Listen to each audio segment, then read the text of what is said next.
understand saying by our patients do. And we put a lot of these talks up there now. And I'm still ongoing research. I'll be at the AAOS in March for the paper. The last thing I saw in your program is really critical, I think, in this day and age. I don't take any money. I'm going to show you some research. I paid for every penny of it myself. No company has ever given me anything at all relative to hip resurfacing. Not a bit. And I did develop a knee. It's the #1 knee in the world, in fact. But I sold it. I was never sold it to a company or any other company. That's the hip resurfacing right there. And I don't like the name much. I call it a conservative implant arthroplasty. If any of you have seen my patients, the paper they signed, that was the original name. Resurfacing came out in 2005 by a surgeon, a very colorful guy, Derek McMinn. I'm more Irish than he is, but yeah, he had a thing called the Birmingham hip resurfacing. It's caused a lot of problems in the hip resurfacing world. It was a metal device. It didn't work well enough, but it did introduce the name of hip resurfacing. Prior to that, we called it either a conservative implant arthroplasty or a surface replacement. The hip resurfacing sounds like maybe you're just waxing the floors or something, though. So I don't like using the name, but we do because patients do. There's, by comparison, a form of replacement there with the stem. That's one that we would use if someone's not a candidate for hip resurfacing. That one has a tripolar head, which is pretty interesting. I think last time I came to this meeting, I talked about the tripolar hip. So here's the idea. That's an old slide, but it's basically, is the femoral head a surplus part? If you work at soy, you would think so. We're throwing these away all day long. People come in, they break them off. We don't put them back on. We take it out, throw it away. A time-honored surgical principle. If something goes haywire, just throw it away. You know, if gallbladder goes bad, go in and take it out. So it's a tough conversation about when do you do a hip resurfacing. Nobody seems to know. And I don't worry about it much because the patients that see me all ask for it. I don't bring it up myself, hardly at all. And there's not much support in the surgeon community at all. And Kim was mentioning, well, do it the most in the Northwest. I do it the most in the world. No one's done as many hip resurfacings as I have, just because I've been at it a long time, busy the whole time. I've done it since I was a trainee. It's an operation that's been there for me a long time. But there are 3 times when even the most steadfast person who doesn't think there's a need for anything other than a direct anterior total hip would call me. So if I'm at a meeting and someone says, well, hip resurfacing's a bad idea, shouldn't be done, I just kind of chuckle and go sit down. Eventually that surgeon will call me. And these are the times they call you. The femur's blocked, can't do a hip replacement. It's a child, can't do it. You don't want to put a stem on a child's femur. Or the total hip they had on their other side didn't work. Patient won't go for it. So if I just had these 3 indications alone, it would take me quite a ways into what I need to do for my patients. Here's examples of ones. That's one I did way back. Somebody had done an osteotomy and then made the femur too deformed. You could never figure out how you're going to get a stemmed implant in. And what are you going to do? Cut the bone, recreate it? Well, no, that's too much work. You did it this way, it worked better. Here's a patient had avascular necrosis, and somebody got clever and tried to support the collapsing head, put the device in. Pretty neat, tantalum. You can't get those out. That's tantalum. It's never coming out. It's right in the way. What are you going to do? This patient knocks around all over town. And finally, a guy in Bellevue who tells every other patient, Dr. Pritchett doesn't know what he's doing, calls me and says, yeah, I think you have to go see him. So I put a hip resurfacing in around it. Sometimes you can do this, sometimes you can't. Sometimes it's just sad. There's nothing you can do. This is a kid, 14, and he hurt his hip playing football. It was dislocated. They opened it up to try to help with that, and that got avascular necrosis. And then the Children's Hospital tried to graft in his fibula, and that graft worked fine. He's a kid, it's going to work. Trouble is, the head kept collapsing. It's dreadfully painful. But what are you going to do now? How are you going to get past that screw that's inside the bone? How are you going to get past the really dense cortical bone? Really a bad problem. The kid's crippled, can't go to school anymore. It's a terrible disaster. So did a hip resurfacing for him. I talked to him once in a while. He's not very good about coming back. He's off to college. He had a really bad experience with healthcare.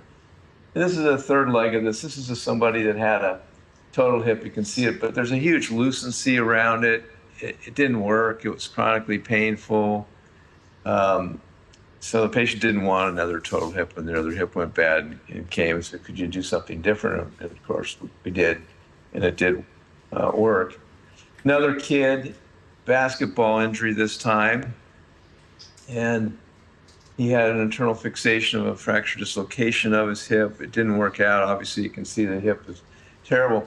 This was a really interesting case because this kid was so deformed when he came in the office. He was just walking all bent to the side. And we took out the hardware because it was in the way and did a hip resurfacing for him. He is finished now his collegiate career in basketball. I don't follow sports much, so I don't know what he did beyond that. But the key is his pelvis went straight. We got this fixed, so it worked pretty well. Sometimes I don't like doing hip resurfacing in old people, but I'll bend the rules a little if I get a situation like this. This is an old rod that was put in that's got the threads on each end. The femur's kind of questionable in the middle anyway. And so I fit a hip resurfacing around that. So why wouldn't you do it?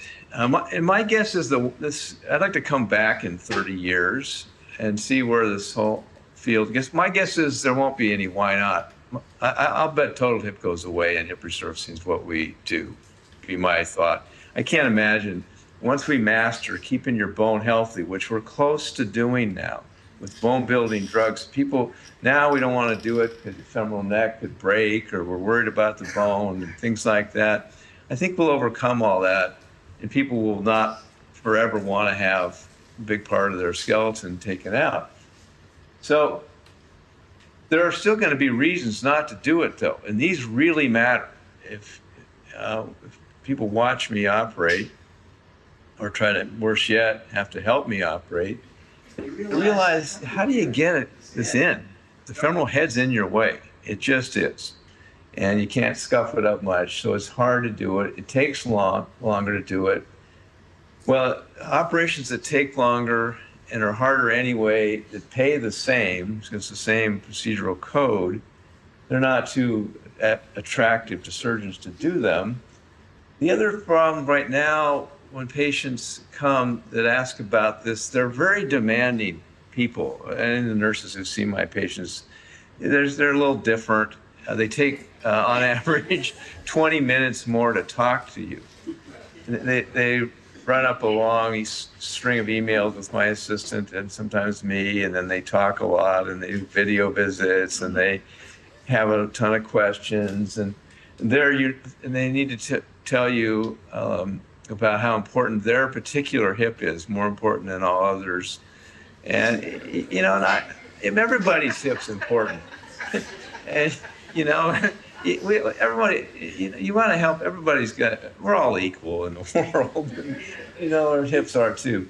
So the implants that are hard to get is another thing. We're lucky here. We have a very dedicated guy who's texted me 3 times already today that gets our implants for us. And that means whatever company might come up with a resurfacing implant, he'll go out, make an arrangement with that company. And they're small companies, it's a small market, and they're hard to get. We spend a lot of time just trying to get these implants for our patients, but we do that for them. It's a hassle though. a little bit for me, a lot for my office. Susan in my office has spent a lot of time with the rep, constantly confirming that we have it. And it's a little draining to do an operation that people are either not in favor of or are openly opposed to. It's hard on you. You know, if it doesn't work well, your patient gets told they shouldn't have ought to had it, and that was a big mistake, and it just makes them feel bad and me worse. So back to resurfacing a little bit. We did a bunch of studies on this, 60 of them in the last 15 years. So does it matter? Well, it's a little safer operation resurfacing is as far as complications. We found that in a compared study. I presented this to the AAOS in San Diego 4 years ago now. Why do people, the ones that come in that tell you why they have to have it, why do they think that? These are the kind of answers we get after why it's better than a total hip. These are people where they had a total hip on one side and a resurfacing on the other. That's the kind of things they said. They're all subjective. If you had to measure anything, you can't put a number on why it's better. This is stuff the patients just tell you. Total hip's a great operation. It's got great stats by it. Operation of the century. That was last century. Now, I tried different things, taking the worst cases, try and figure out, does it still work, or should you do a total hip? This is a guy's hips were just half out of the joint. Still helped even in the worst cases where you can't get a very good operation at either side. Still held up. I try to compare it every which way because I practiced a long time now and listen to people say, well, if you just did an anterior approach, that's different than if you do a posterior approach, if you do a superior approach, if you did a hip, it can mitigate all that. Because you just living in the past, I think you still need hip resurfacing. The anterior approach, that doesn't make any difference. These approaches into the hip, we've done them all for years. Those are all short-term propositions.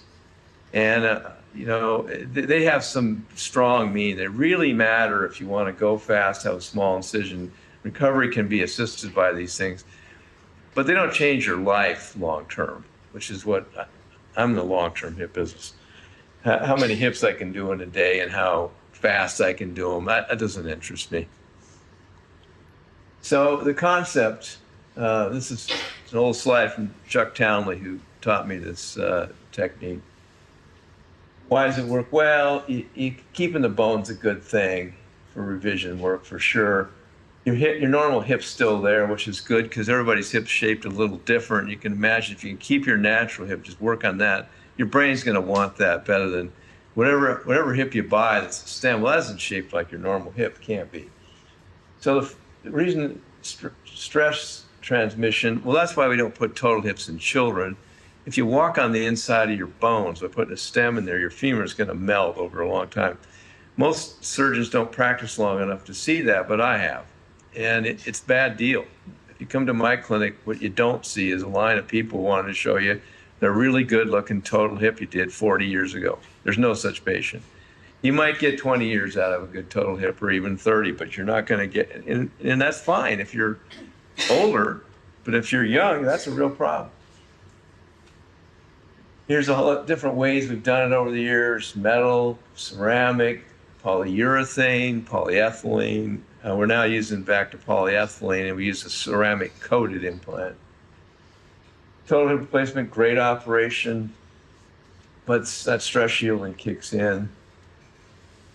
This pass is what you should ask your patients. This is the only thing that matters. It doesn't make any difference that you got a Harris hip score, all these numbers. They don't mean a thing. What matters to you really is, can you do what you need to with your life?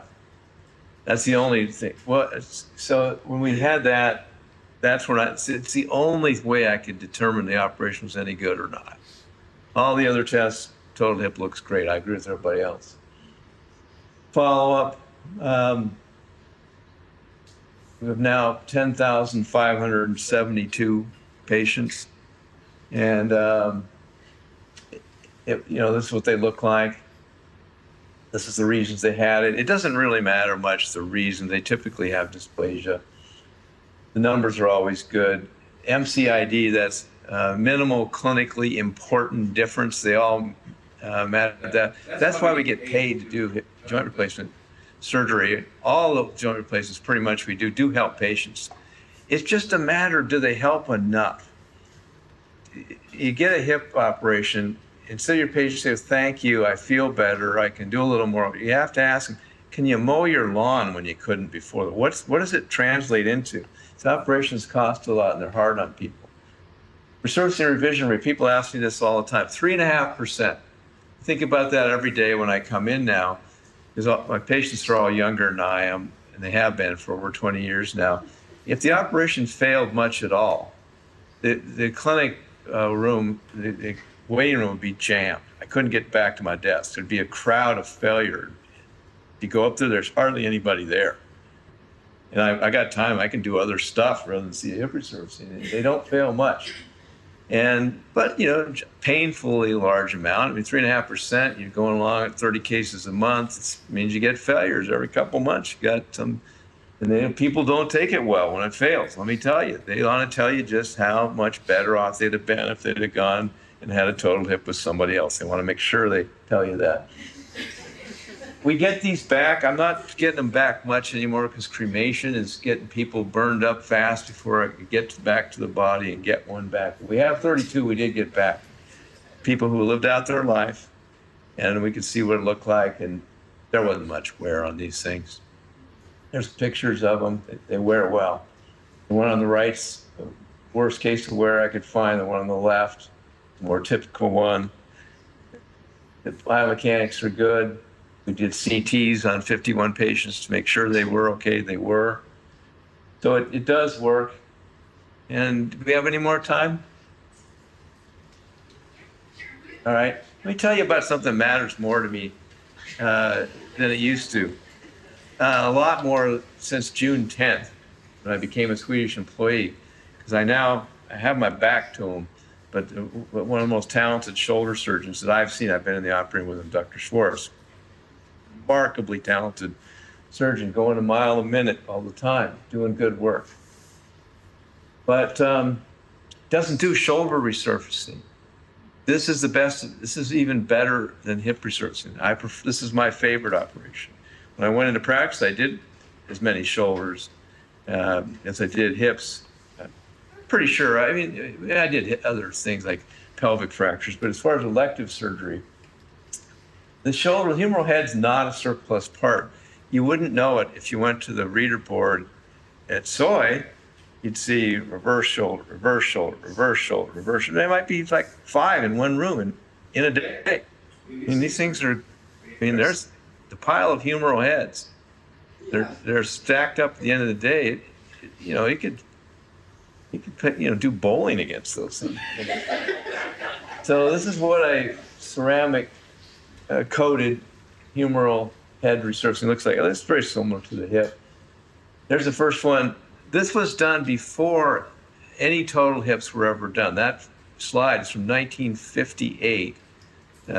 Chuck Townley put that in a patient, and he used polyurethane for the polymer. This is before cement. It's before polyethylene, before total hip, before anything. He did a shoulder resurfacing. Lasted 40 years. Wow. So why would you do it? Well, it's less invasive, hardly any blood loss, and infection, it doesn't seem, when it happens, it's not too bad because you're not down in the bone very much. That's a good thing when you have an infection. You're not deep into your bone. Some of these patients, they get infected, it drains, it looks bad. Hardly ever do we have to take out either a hip or a shoulder resurfacing for infection because it's usually still working for the patient. They don't want it taken out. They kind of fight you on what to do with an infection at all. Whereas if you have a total hip and the pus is down in your femur, you're walking on it, it loosens the implant, and people usually got to take the hip or knee out. Surfacing, not so much. The biomechanics, it's your normal shoulder made better, so it's good on that. You can tell where your shoulder is in space because it's still wired the same. Your humeral head is still there, and that's wired to the brain to give you position sense. preserves revision options. You can do it if there's some deformity in the humerus, or hardware, something that's stuck in the way, so you can't do it. It feels natural. And you can get this right if your shoulder's a little bad. Take the ball out, put a stem down, put that natural ball against your socket. It's a terrible idea because you can't get it right. If you want your shoulder to match your socket, it's got to be rotated right, it's got to be tilted right, it's got to be the right dimension. You've got to do a shoulder resurfacing. That other operation where you take the ball out and just throw some other ball in and put it against your natural socket, it's not going to work. But this can, if your shoulder's not too bad. It's difficult to perform. You have to get really wide exposure, so it's not going anywhere. Again, like a little bit like hip resurfacing. You got to get it completely around the shoulder. So long deltopectoral incision. It's a real hike to get there. You have to see it completely clearly. Got to get the shaper carefully around the ball. And you have to have pretty good bone surgery. It's very exacting. These operations, they have to be done perfectly or they just don't work. I've done them imperfectly. You never get lucky and have it just kind of work anyway. You got to get it good, unfortunately. Now, this operation, the reason I say it's better than a hip is because the hip, sometimes you can't do a resurfacing. I don't know if this is before the reverse shoulder, which has been a godsend because we can do it with people with no tendons or anything anymore. This is what we had to do. There's a shoulder, they tried multiple times to fix it with a rotator cuff repair, and there was no tendons, there was no nothing. The ball was just sitting up against the acromion, and I could still do it, and it worked pretty good. The guy couldn't get overhead, but he got pretty good shoulder going. So we did a comparison study. This we just put on the website and published it in the Journal of Personalized Medicine. It asked me what I said, well, you do personalized medicine. You match your own patients. I said, well, that's interesting. Dr. Crutcher of our staff went to the Personalized Arthroplasty Society. He was telling me last week. They made me a member. I didn't go to the meeting. I don't know. These specialty meetings, I don't specialize in anything. I'm not a joint replacement specialist. I don't go to those kind of meetings. I go to the AAOS, or I have my little pin on from the Association of Bone and Joint Surgeons. Very proud of it. I was the president of the group once. It's for any orthopedic surgeon. These pigeonhole meetings don't work for me, so I don't go to them. But I published this paper in their journal and showed that it did work pretty well and better than the other option of a shoulder replacement. And here's that case that's on your left.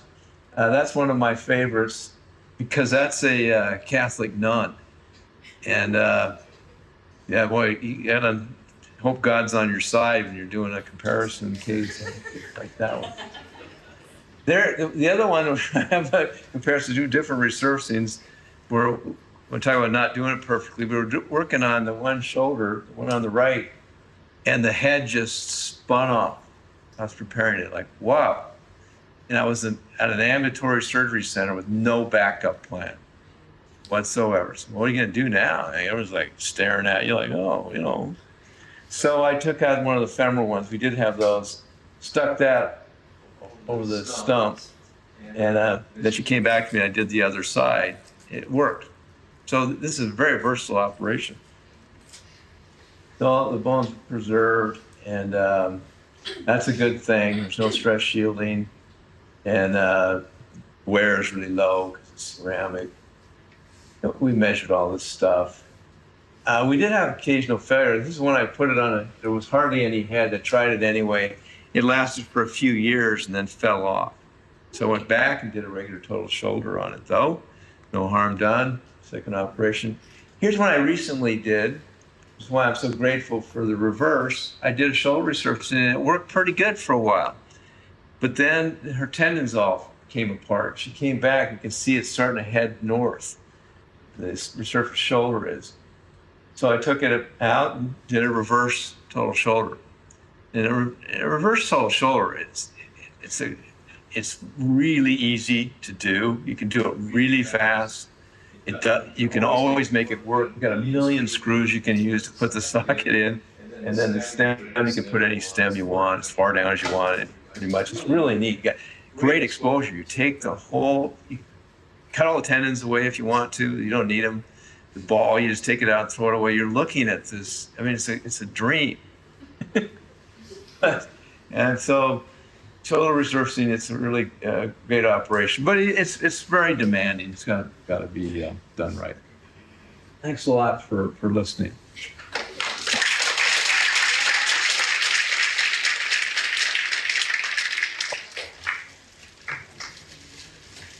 Anyone have any questions?